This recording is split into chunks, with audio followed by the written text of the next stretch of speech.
Hi, Eric Schoenfeld here. And I'm John Biggs. And this is another episode of Fly or Die. And what do you have there? A this pedometer? Is the Striiv, S-T-R-I-I-V. So this is a pedometer. It's fairly familiar if you know anything about the Fitbit or even the pedometer craze of like the 1970s. People really got into the pedometers. So what this thing is, it's a pedometer with a screen. And you can do all sorts of things. It actually measures the steps you've taken during the day, measures the energy you've expended in calories and in electricity, and it also measures the stairs you've taken. So you can do like 47 flights or whatever. The other cool thing is that you basically have these little challenges. So you set up a challenge and you say, I want to run a 10K or I want to walk, I don't know, half a mile in 20 minutes. Let's go back home.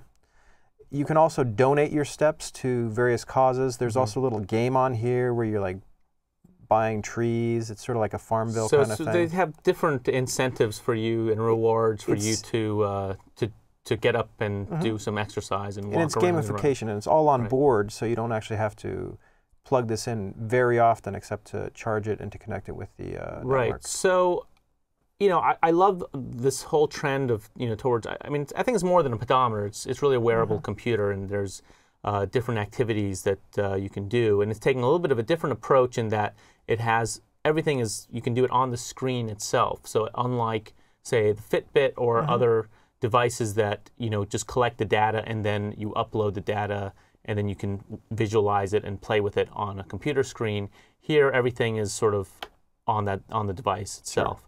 For me personally, I really wouldn't use it because I feel like there's a lot of iPhone apps that do similar or things, like Runkeeper, for instance, which not only can measure, you know, running and walking, but you can set it up for cycling or for different activities, and it gives you sort of a similar type of experience in tracking that over time. But this seems to me to be maybe targeted at maybe a younger demographic. Well, remember, this is sort of a set it and forget it. You put it in your pocket, you charge it occasionally, you pull it out and sync it occasionally. The thing I like about devices like the Fitbit is that they're wireless, so that you don't actually have to connect any cables to the Fitbit to get it to sync. This you have to connect to a cable, which is slightly disconcerting, but it's not a big issue. Yeah, I'm going to give it a die, and it's just because personally I feel like you can get this on an iPhone through various apps.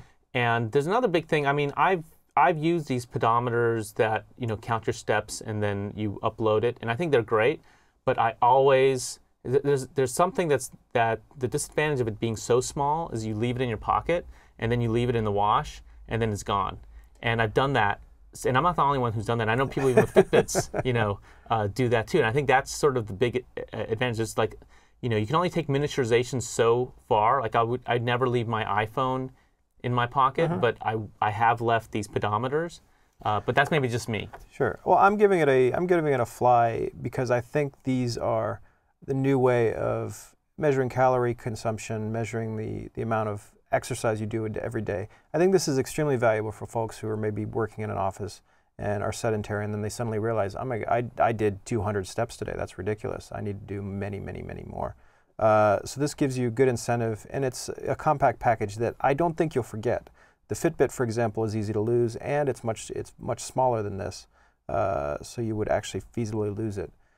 I'm giving it a fly simply on the merit of the hardware and the screen. Okay, hi, and who do we have here? Hey guys, how's it going? My name's Dave. I'm the founder and CEO of Striiv. Yeah, I just wanted to say thanks so much for taking time to take a look at it.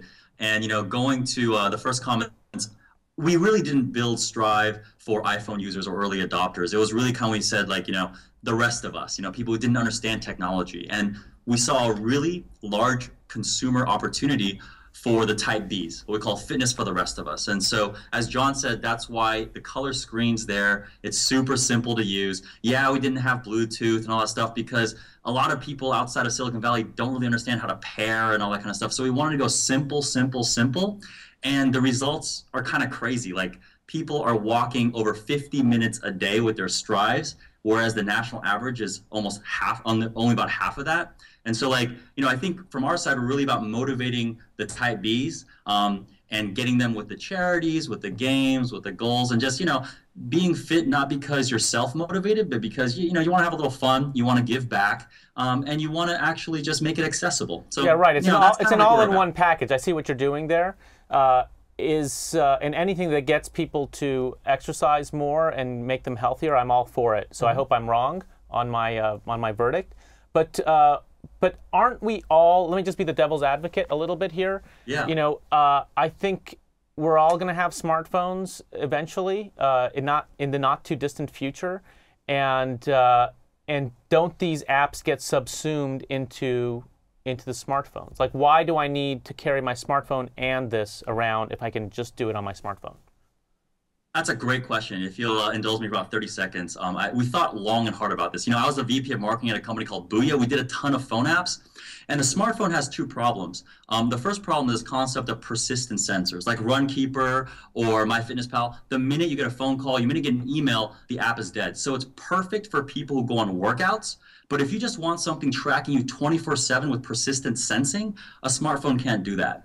The other problem with all the smartphones out there is they don't have high precision altimeters, because for couch potatoes and the rest of us, we don't go running. We take the stairs, we walk. And so because there wasn't that basic hardware architecture, we built this. And it's not to say we're not going to be on phones. It's a lot like Netflix in the beginning. Reed Hastings wanted to create the most simple, easy experience to give content on your schedule. And he mailed people a DVD. That was it. This is our DVD. We think this is the simple, most easy way to get the Striiv experience.